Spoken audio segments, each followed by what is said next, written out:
আমরা জানি যে বিগত ডক্টর ইউনূস সরকারের সময় বাংলাদেশে অসংখ্য অসঙ্গতিপূর্ণ সিদ্ধান্ত হয়েছে। সেরকম একটি সিদ্ধান্তের বিষয়ে আমরা আজকে কথা বলছি। সেটা হচ্ছে যে জাস্ট ইমিডিয়েট নির্বাচনের কিছুদিন আগে একটি রিট পিটিশন দায়ের করেছিলাম আমরা মহামান্য হাইকোর্ট বিভাগে। সেটা কী নিয়ে? বিষয়বস্তু ছিল ডক্টর ইউনূস সাহেব বিটিআরসির মাধ্যমে অর্থাৎ গ্রামীণ ফোনকে একটি অবৈধ সুবিধা প্রদান করেন। কী সুবিধা প্রদান করেন? সেটা হচ্ছে যে বিটিআরসি গোল্ডেন স্পেকট্রাম নামক ব্যান্ডের একটা নিলাম দেন। এই গোল্ডেন স্পেকট্রাম ব্যান্ডটা হচ্ছে যেই সারা ওয়ার্ল্ডে এটাকে একটা রাষ্ট্রীয় সম্পদ হিসেবে ধরা হয়।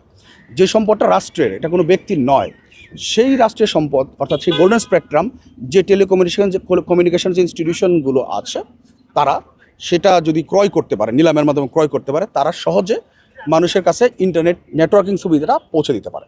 যেমন এখন একটা প্রতি 1 কিলোমিটার একটা টাওয়ার লাগে, সেটা প্রতি 5-7 কিলোমিটার পর একটা টাওয়ার দিলে হচ্ছে, যদি আপনার 700 মেগাহার্টসের গোল্ডেন স্পেকট্রামটা থাকে, ব্যান্ডটা থাকে।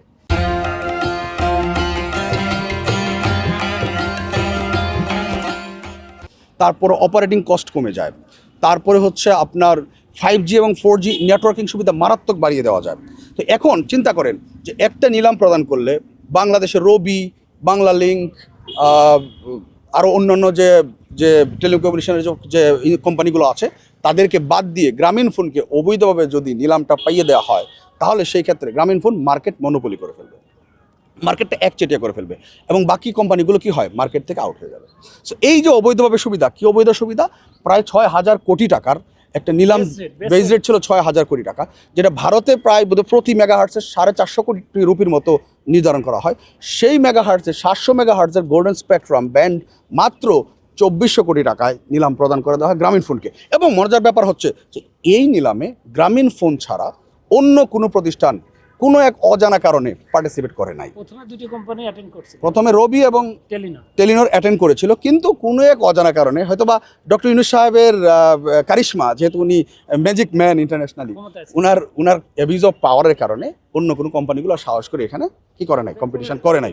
এবং এই নিলামটা 6,000 কোটি টাকা নিলাম, হয়তোবা আমার ভাই যেটা বললো যে সেটা 8,000 10,000 কোটি টাকা উঠতে পারতো, সেটা মাত্র 2400 কোটি টাকা। অর্থাৎ আজ থেকে আরও 3-4-5 বছর আগে গ্রামীণ ফোন সেম রেটে একসময় এই স্পেকট্রাম কিনেছিল।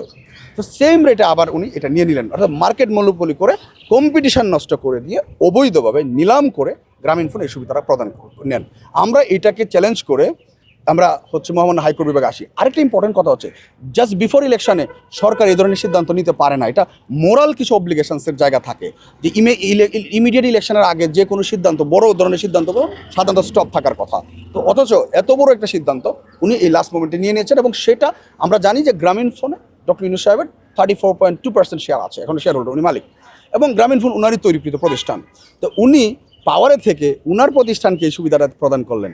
আমরা মহামান্য হাইকোর্ট বিভাগে যে রিট পিটিশনটি দায়ের করেছিলাম, সেখানে মহামান্য হাইকোর্ট বিভাগ মাননীয় বিচারপতি রাজিকাল জলিল সাহেব রুল প্রদান করেন, এবং সেই রুলে উনি বলেন যে কেন এই নিলামটা অবৈধ ঘোষণা করা হবে না, এই মর্মে একটি রুল জারি করেন।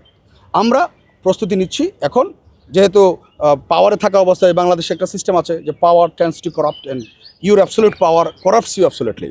সো বাংলাদেশে হচ্ছে যখন যে পাওয়ারে থাকবে তার একটা করাপশনের একটা অ্যাবসলিউট ক্ষমতা তৈরি হয়ে যায়। তো ডক্টর ইউনূস সাহেব যেহেতু এখন আর নাই, আমরা আইনগতভাবে চ্যালেঞ্জ করেছি যে গ্রামীণ ফোন এককভাবে অন্য কাউকে নিলামে কম্পিটিশন না দিয়ে এককভাবে কীভাবে মাত্র 2400 কোটি টাকার মাধ্যমে এই গোল্ডেন স্পেকট্রামের মতো রাষ্ট্রীয় সম্পদ কীভাবে উনি নিয়ে যান, এইটাকে আমরা চ্যালেঞ্জ করেছি।